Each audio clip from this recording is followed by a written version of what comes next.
Ayan, welcome to my new vlog. Ayan, napakakulit ng alaga namin si Baby Moisey, oh. So, gusto niya kumain ng isda.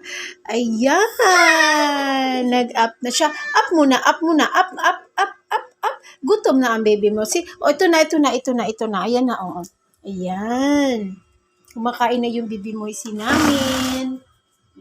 Alam mo itong alaga namin, nakita lang namin ito sa bubong, baby pa siya.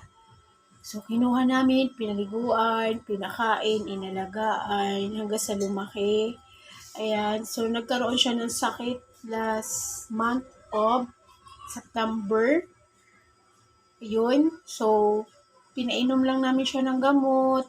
Ayun, tapos may mga cream kami nilalagay sa kanya. Tapos ngayon, nakakapo na siya. Ayun, dito na siya sa loob ng bahay. Yun. So, ganito na siya.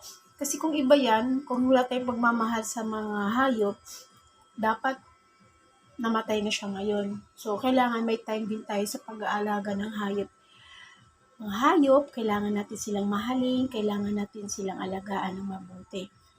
Ayan, so wag natin silang sasaktan at wag natin silang palayasin kasi hindi maganda din ang babalik sa atin. So, kailangan natin alagaan, mahalin ang mga hayop natin. So, wala na. So, gusto na naman niyang kumain, guys. Yan, si Baby Moisey. Yan. Oh, Baby Moisey, come here.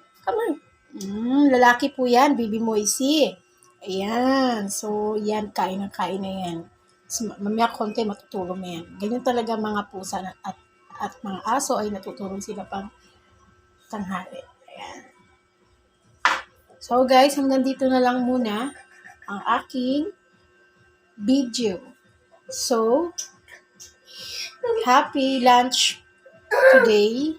Ingat po tayong lahat. Bye!